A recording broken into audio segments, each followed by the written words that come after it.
Good evening, everybody. Thank you so much for listening. We are the Real Pineapple. This is Hunter here, and I'm here with Scott. Scott, how you doing, good sir? Doing great, man. How are you doing? I'm curious to get your thoughts on this. So I actually had one of my friends, or actually a couple coworkers, go, "Hey, have you read Stranger Things yet?" And I was like, "No. Why would we review that?" And I just got people fucking crucifying me. Stranger Things is the That best doesn't show. surprise me. Stranger Things is the best show. Have you watched it? No, I haven't watched it. Dude, I just watched Sherlock like 2 years ago. It just wasn't on my radar. And to be totally honest, people kept telling me that it was like the Goonies. And I'm gonna be honest with you, I don't like the Goonies. I actually watched it again like maybe a year ago. I don't like it. I think it's maybe one of the most overrated movies in like geekdom. I don't get it. I've tried to watch it multiple times and I don't understand it. So everyone was telling me it's like the Goonies, so I went, no, I don't want to watch it. But then something happened.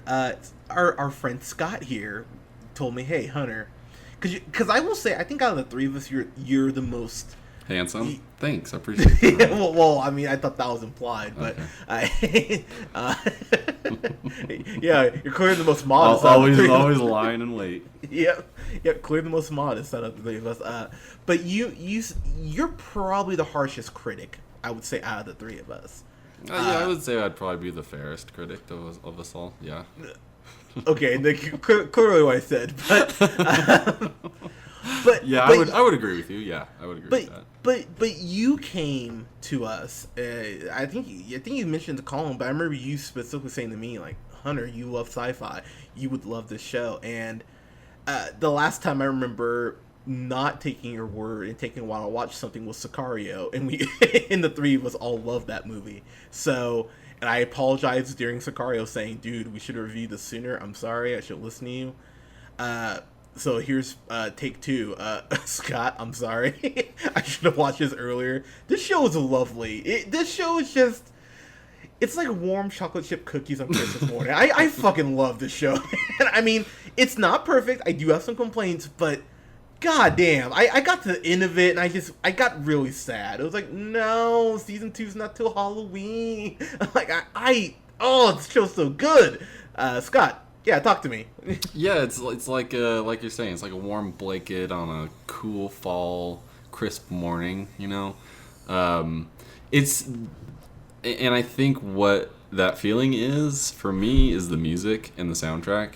Yeah, and the soundtrack for this is just so perfect, and not only perfect, but like it fits so well with the plot and the setting of this movie. I think it's what the 70s. Would you call it the 70s? it's a 80s. That's really Is it the 80s? Okay. Yeah, But I mean, you like, I don't know. It's like this sort of Tron type electronic, like synth music. I don't know. It just really stood out to me from the moment the credits started to roll at the beginning of this movie. And man, holy shit! Can Netflix make an intro like Daredevil, Luke Cage, Stranger Things, House of Cards? Like they really know how to like put an intro together, and they really that's do. just one thing that I've really noticed after continually watching a lot of the shows that they put on. They can like it's and that kind of ties in this whole show.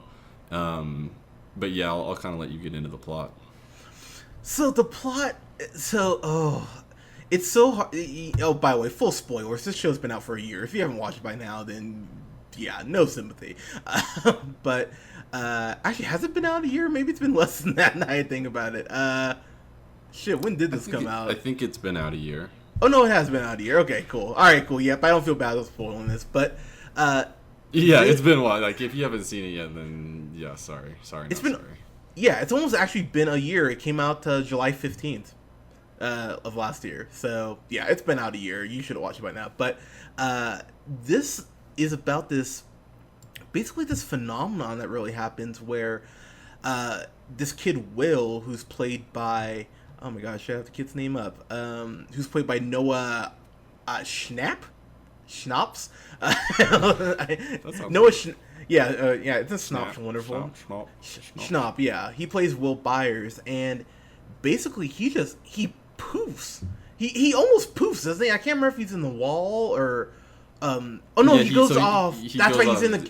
He's in the shed, right? That's what it is. Yeah, he's in the like He the gets outside cornered shed. by some sort of creature thing, and then that's it. And then you don't really know. So the whole this is the like that's the beauty of this whole show is kind of like that. Like you know something's up, but you have no idea what it is, and it's just that feeling throughout the entire show where you're like, even when you do kind of start to realize what's going on, that the fear and the thrill is still there. Well, perhaps we will disagree on that, but but yeah. So he's gone, and I think something that could lose people is the fact that you, for most of the show, you just don't know what the fuck is happening. It really is just you needing to pay attention and trust the show. And I know sometimes people really turn off to that. They don't like not, being able to piece stuff together. There's a lot of, I don't know about you, but I was hearing the music pretty much this whole show because there's a lot of plot lines and characters they're bouncing, and if they miss time or miswrite one storyline, this show pretty much folds within itself. But I gotta say, man, they found a way to really make everything work. So let's kind of go down the cast list here. Winona Ryder plays Joyce Byers, who is Will's mom. So it's really watching her journey and seeing how she copes with everything and while she's trying to get her son back. And I gotta say, Scott, I don't know if you remember, but the last thing we reviewed that she was in was Homefront. Do you remember that? Yeah, barely. Yeah, she was James Franco's like crack whore girlfriend. It was no, she was. I'm not even like this isn't even hyperbole. No. It's just funny to hear you say crack whore. Is all I know. She was a crack whore. What do you want me to say? But everyone remembers the thing that kills me about Winona Ryder is after she stole those clothes out of the department store, her life her career just pew. So. She was in Black Swan. She's been in a couple things recently, but yeah, her career pretty much just torpedoed after that. And it was really good to see her in something great again. It seems like it's been forever. I gotta say, I think if it was any other actress, Scott, this could have been campy, or her character could have been campy and annoying and just kind of frustrating. But she straddles that thin line, lucky line. She straddles that line of being just in utter shock and sadness, but then also being defiant because she knows what she's seeing is real. Like, it's a really tough balance to strike. I thought she did a great job striking it. Your thoughts on that? Yeah, I feel like she went into another place with this movie or with this show. Like, you could feel the crazy. Yeah, you could. Even though for a fact as a viewer that she's sane and that she's not doing this stuff just because she sees it in her head, like, you still feel like, man, this lady's kind of crazy. And even you kind of start to take the side of everybody else who comes in contact with her. But yeah, she goes to a different level, I think. And I think you could argue is kind of carries part of a side plot to this movie, but I think that the main plot of this falls solely on the shoulders of these. I don't know how many are there, four or five kids, four kids, four snot-nosed punks, yeah, and who we'll get into, but I think they really make this show what it is. So I want to speaking of the kids, let's just jump in. So you get Caleb McLaughlin, I think. McLaughlin, yeah, that sounds better. Who plays Lucas? Who he's the brother of he's the Gerald, and this isn't really a complaint. It kind of is. I felt like at points they didn't give him enough to do, but to be totally honest, him and Mike's relationship, who's played by Finn Wolfhard. Good God, I can't read apparently. Played by Finn Wolfhard. their relationship, them being just best bros, that's a big focal point. I just wish maybe we'll learn more about Caleb, independent of the group, I guess. But there's a lot of pieces they're bouncing here. Scott was actually giving me shit on my Facebook page because I said Detroit, wow, incredible, and he said, "Oh, it has black people. Of course, Hunter would like it." So I'm trying not to go off on the brother here because I don't want to live with the Scott stereotype of me, you dick. But I like to poke the bear when I can. Yeah, I know, but I thought Caleb was great. I think my favorite kid outside of the last kid is Dustin, who plays Toothless, played by Gatton Matarza. Who plays Toothless? Who plays Toothless in a different show? No, that's his name. That's what they call him. That's his nickname. It's Toothless. Okay. I thought you were just referring to a different movie. No, I wasn't referring to How You Train Your Dragon, even though if there was a crossover. I mean, we just got done talking about it. I mean, to be fair, honestly, the way this show ends, they might as well throw How to Train Your Dragon in there. I mean, why the fuck not? Stranger Things, How to Train Your Dragon crossover. But he was hilarious. He was kind of, I can't even remember the kid's name from the Goonies. Do the Truffle Shuffle, that kid. He's he's the chunky kid out of that group. He's the hunter, and and the kid is really smart, and he seems like he would just be kind of not an airhead, but maybe like the nice kid out of the group. He might be the smartest one out of the four of them, which I actually really enjoyed. And him and Mike's relationship actually grows throughout the show, and you really see that the kid has a good heart. He seems to be the one that's holding shit together when everyone else is kind of losing it. Which he's the glue, as it were, and I really liked him in this. And last but not least, we get to the MVP of the show. We have Millie Bobby Brown, who plays 11, or L for short. Dude, okay, so I gotta rave about this kid here because L, as they call her, she doesn't have a whole lot of dialogue till around episode 3, 4-ish. So a lot of her acting is really just looks and maybe like a sentence or two. She's really limited in her dialogue, so it's really up to her to kind of use her body to act. And dude, I thought she was incredible, man. I don't know how many kids honestly could pull this off, but I thought this kid just I couldn't believe how good of an actor she was, to be totally honest. Your thoughts? Yeah, definitely the MVP of the show. Just the looks that she gives, for the majority of it, has her head shaved, and that alone is kind of like jarring to see like a younger girl just completely bald, but like the expressions and the way she just carries herself throughout the whole show, you constantly want to know more about her, and are kind of afraid of what you're going to find out when you do, but that kind of keeps pulling you in. And her just being, I like how she's involved in this show. I like how that they used her, that she met up with the kids, and they're kind of taking care of her, and they're showing that like very human side that maybe kids have that adults do not. It's it's like E.T. really. Very true. Very true. Yeah, and I think like even in E.T., the only one that really accepted it at first was the child. So kind of like it's seen through a child's eyes in a way to kind of strip it down on a very human level. But yeah, she killed it. There's really no other way to put it. She, especially her relationship with Mike.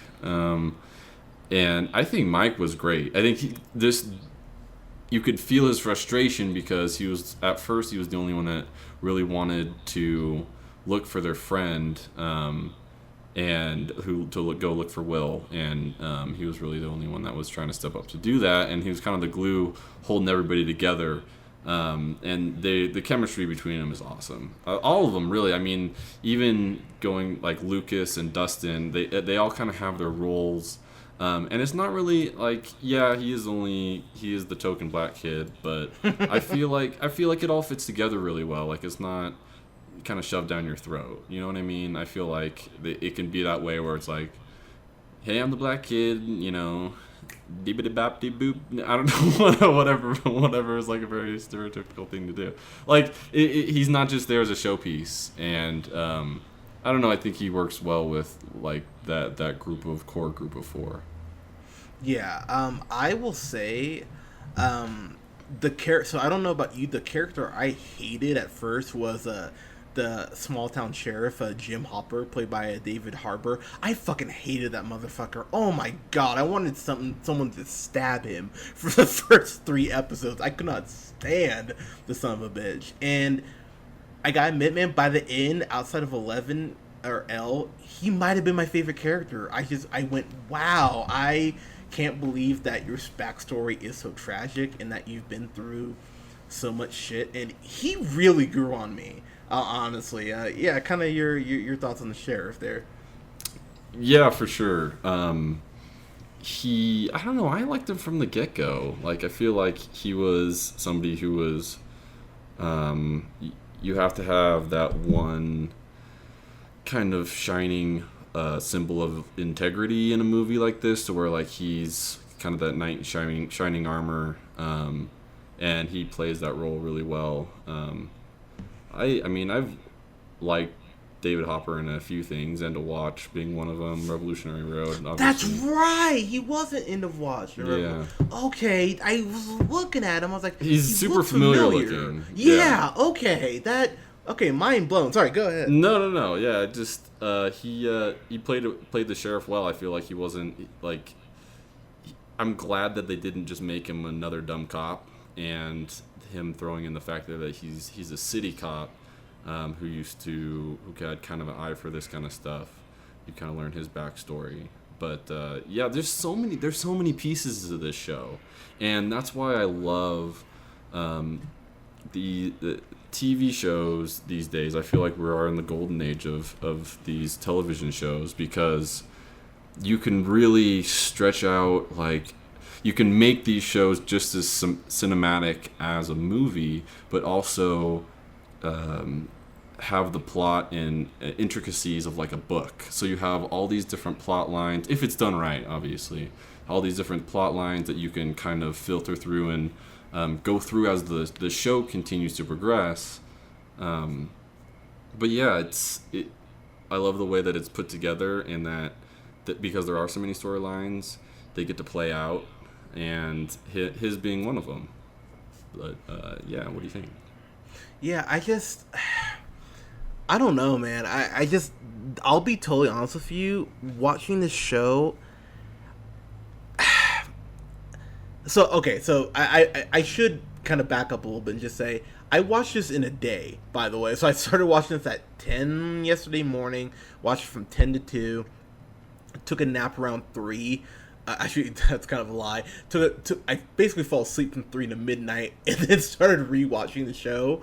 So I really did watch it like divvied in 2 parts, and I'm totally sorry. I realized I just did not answer your question at all. But so how did you watch this the first time? Did you just binge it, or? I binged it. Yeah, it had already come out, and I had heard really good things about it, and then I just binged through it. And once I saw the first episode, it had me hooked. And now, from what I'm understanding from you, it took you a little bit to get into this. Is that right? It did, but honestly, once I started watching it, I went, oh my god, this is such a good show. And I think the big problem is going to be, and I think we've gotten a little entitled because of Netflix, because you remember back in the day, you actually had to wait a week, for TV to come out. I mean, they put shows up so quickly on Netflix that if you miss the season, you can just watch it, straight through and binge it. I think some people may be turned off by the fact that you can't, that you're just not going to get an answer for everything straight through. And if there is a complaint that I have, it's the fact that there were some questions that I felt like they should have answered. They never really explained what the fuck the Upside Down is, which is where you find out Willow's being kept. They allude to it being another dimension, but they don't really solidify it. I mean, how can someone travel between that world and, our world, and then other people have to, use like a physical like actual entryway. It's just there's just those questions where I went, okay, could you please answer this? And they didn't. And I'll be honest, as unfair as some people may see it is, it knocked the grade down for me. Kind of your thoughts? Yeah, I can understand there being questions about stuff, but for me personally, watching it, I kind of enjoyed that sense of unknown, and like that. I don't know. I almost didn't want to know everything in a weird way. Like, I obviously didn't want to be left in the dark about everything, but I think having that void of unknown in this show left me coming back for more. Now, obviously, that rang a little bit different with you, but for me personally, I think that I like that little bit of magical aspect of it and not really understanding it fully, which is kind of like what I like about this. It's almost like a conspiracy theory movie in a way, but yeah, I mean, I don't know. I wasn't turned off by that per se. God, you're so easy. I swear sometimes. But honestly, I mean, I will say it would probably have bugged me more if they didn't announce the second season, because if this was it, if we just got one season, the grade would be way lower than what I'll end up giving it. So I will say the fact that got a second season, hey, you got your chances to answer those questions. So tell me what the fuck is going on. So I do want to get to a couple more characters before we kind of wrap up here. So Natalia Dyer, she played Nancy Wheeler. She is straight out of a John Hughes movie, and I mean that in the best way, because she's the unpopular girl, and she ends up because she's out of John Hughes movie, Pretty in Pink 16 Candles. She's the unpopular girl, and she starts dating this guy Steve, who who immediately made me think of Joan Cusack in Working Girl. He's that guy who uses way too much hairspray. He's such a tool, and their relationship, I'm going to tell you right now, Scott, I hated Steve. Even when they tried to redeem him at the end, I went, you're still a douchebag. I really wish the monster would have eaten you. Kind of your thoughts on those two. On Steve? Yeah, well, I think he was...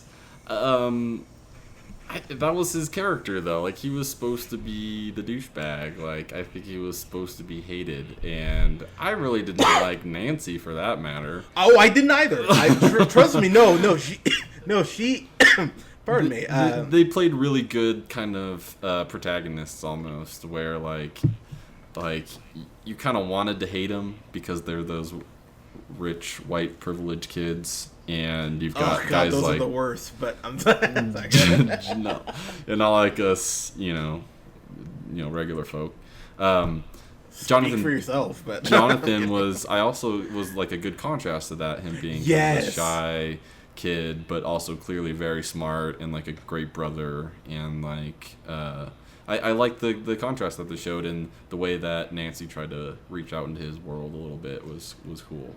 So yeah, I totally get where you're coming from. I think Steve was a complete dick, but I think that he was also supposed to be a complete dick. Like, I feel like he nailed his role. You know what I mean?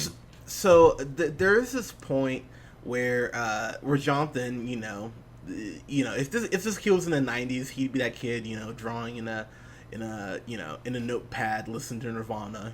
He would be that kid, but. Man, people just not leave Jonathan the fuck alone. Like, he lost his, quote, loss, unquote, his brother, and people are just fucking with him. And so Steve says, by the way, one thing that really irritated me about the bullies in this, they keep calling the main characters queer, and it was just really irritating. It was like, God, I just hate you that much more. Not just the fact you're punks, but it was like, oh, you're gay, huh? You're queer, like, oh, just fucking assholes. So he calls, Steve calls Jonathan the queer. He's like, "Oh, I'm surprised you got with Nancy," which he doesn't, but it's a misunderstanding. He thinks, "Oh, I can't, you're queer. I thought you didn't like girls." And then he goes, "Oh, you're a screw up. Your dad's a screw up. Your mom's a screw up. I'm not surprised what happened to your brother." And he he dropped Steve like a bad habit. I stood up from my recliner and gave a show a standing ovation. I was like, thank God. Okay, but why did he do that? He did that because Jonathan was taking pictures of them, like in the bushes while they were swimming, and he found out that he was. Now, I'm not saying that he's a nice guy. I'm just saying that, like, given the circumstances, I can understand him, like, giving him shit. Now, he went very far. I was about to say, I was like, oh, I'm sorry. What do I need to repeat what he said again? No. I'm not disagreeing with you. I'm just saying, I'm just trying to, like, give some circumstance for all of this. Oh God, you always have to play. Sorry for being thorough, Hunter. God, I'll show you thorough. I'll snap your arm like L. Yeah, sure you will. But I'm thinking about it right now. You watch when it happens. But yeah, they were fascinating. I think just kind of wrap up here. The thing about this show is it felt like a love letter to me because it touches on some things that I have always believed, that there might be alien life out there, which the show hints at, and the fact that you can't always trust your government. I was like, yep, this was totally made for me. And you know me, Scott. If there's anything I love more than comic book movies, it's sci-fi. When sci-fi is done correctly, like stuff like Ex Machina and District 9 recently, and Moon, I think sci-fi is a brilliant tool for storytelling if it's done correctly. Now, of course, you get something shitty sometimes. Transformers, pardon me. But that's not science fiction. That's reality. That's you didn't know that was a documentary? You should be ashamed of yourself for even saying that as a joke. But just real quick, some of the references. There are posters of The Thing and Evil Dead in here. Just really cool little Easter eggs that I adore. And then there's also a scene where there's some swinging benches rattling against the house, just like in Evil Dead. The Evil Dead, if you want to be super technical. This has elements of E.T. It has elements of Poltergeist, which I've actually seen. I've seen a lot of 80s horror. I don't like new horror. It makes it pop out stuff. But it's got elements from Poltergeist. It has elements from the X-Files. It has elements from E.T., obviously. This felt like a better version. Do you remember that movie Super 8 that came out? Do you remember that movie? It reminded me of what I wanted that movie to be, honestly. Because when Super 8 came out, I remember going, it's okay. But some people were trying to tell me, oh my god, it's the best things in, sliced bread. And I'm like, no, it's really not. It's okay. But I thought everything here was damn near masterfully crafted. The theme song is so reminiscent, of Halloween with the synth pop and all that. But it's such a cool fucking intro. Actually, after I finished the show, I think I finished like at 6 or 7 this morning. I added the Stranger Things theme to my Spotify because I just love that song so much. It's so well done. I mean, yeah, it's not perfect. I thought the fact that the way they touch on the government, they don't ever really explain why the government was doing these experiments, and there are just some plot holes that I thought, okay, that government one being a real big one. And the parents are super stupid in here, except for Winona Ryder. Basically, all the other parents are like, "Hey, our kids are gone. Well, what the fuck ever? Like, who cares? What trouble could they get into? So I mean, there are just things like that you kind of just accept. But overall, though, this is such a near perfect first season, and I'm gonna give this a solid A. I adore this show, and I think it's October 24th. The second season comes out. That sounds right. I believe. It's. I know it's October. October 27th. Pardon me. We will probably only do one movie review, and we'll just review Stranger Things season 2 because I'm fucking hyped for it now after watching the first season. Just with some good shit. So. Yeah, solid A for me. Scott, your final thoughts in grade, good sir. Well, I feel like I've said everything that I needed to say about this show. Just solid all around. I feel like, whoa, easy. I feel like it was well thought out, which is kind of rare these days. And like I kind of alluded to before, being thought out is definitely a strong suit for TV shows like this, and especially just being able to release them all at once. You can really kind of have a coherent beginning and end. The next season I'm super excited about because I don't know where it could go. Like, that's the thing. I'm just curious to like find out what direction they take this whole series with. With that being said, I loved everything about this, from the music to the actors to the plot. Got to give this a fan-fucking-tastic. Oh my god. This is a great really? show. This is an excellent show.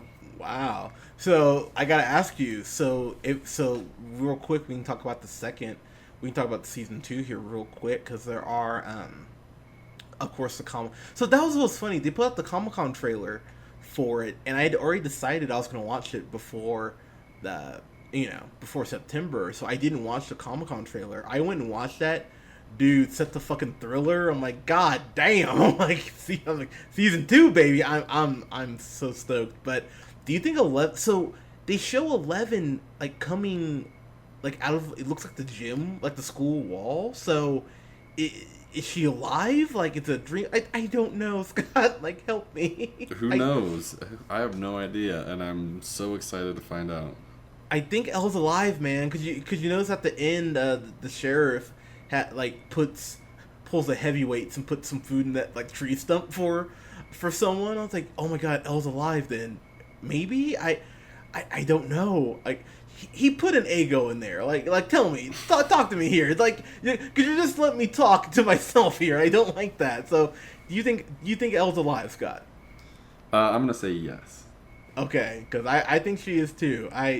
I'm so excited. I think if she wasn't live, it would be very strange, dare I say. But did I get an eye roll out of you, Scott, for that? No, I love it. I love all your puns. Oh, thanks, buddy. But yeah, season 2, 27th, we will have a review up that weekend. That might be the only thing we review because I don't think there's anything coming out in October that. Yeah, so we might just review Stranger Things. Why the hell not? But guys, let us know what you thought of Stranger Things Season 1. I would love to get some fan theories on the Upside Down. Because I really want to know what that is. Like, it almost seems like purgatory, but maybe not. And, oh, by the way, last thing I didn't want to throw out. They start off the show with a Dungeons & Dragons reference, maybe like 5 minutes in. And just as an uber nerd who used to play D&D, I really love the fact that these kids just play Dungeons & Dragons for fun. You know, I love it. So, yeah, this is a nerd show, too. If you're super nerdy and you might be an awkward kid like I was when I was 8 or 9, not like the great adult you hear before you, but you should... I would actually be comfortable. You know what? I'm gonna ask you this as we wrap up. What would be the youngest you would show like a kid this show? What do you mean? Like how young would be too young to show a kid this show? Like if you had like show somebody else this show. Because I feel like people will see the kids and they'll go, "Oh yeah, I want to be like them." Right. This is not necessarily a children's movie. Show because it's definitely like a thriller. So I don't know, like. I don't know, 12, 13, I guess. I've never had a child, so I would you're asking the wrong person for parenting Honestly, advice. I would probably show a 7 or 8 year old this, and the reason they would get scared. I feel like they would. No, they need to be toughened up because dude, I saw is that the kind of dad you're gonna be? Well, not for a while, But, dude, I saw Songs of the Lambs when I was 4, and to quote Louise Belcher, I'm fine. But, so yeah, I would show like a 9. I would show a kid who's 9, 10 this. Because, yeah, I mean, the thing about the creature, even in this, they don't really show the creature. I mean, the creature is more, they kind of pull a Cloverfield on that. You see glimpses of the monster, but you don't really see the monster. So, yeah, I think 10 would be fine. You think you're waiting too long, Scott. Toughen the kids up. That's what I say. You gotta toughen up these damn millennials. But I digress. Guys, let us know what you thought of Stranger Things. I'm curious to hear what people thought, because some people said they didn't like it. Most of my friends said they love it. So let us know what you thought in the comments below. You can follow us here on SoundCloud at soundcloud.com/TheRealPineapple. You can follow us on iTunes, Podbean, and Google Music now at The Real Pineapple. You can follow yours truly on the Twitter at JHunterRealPineapple. You can follow Scott on Twitter at Newman the First. And you can follow our bud Colin. We'll see you next week, buddy, at The Real. That's REEL O'Neill. Guys, thank you so much for listening. We'll have reviews up for Ingrid Goes West. We'll have a review up for Detroit. And we'll also have a review up for Logan. I can't wait to review Logan. Guys, thank you so much. We'll talk to you soon. Peace.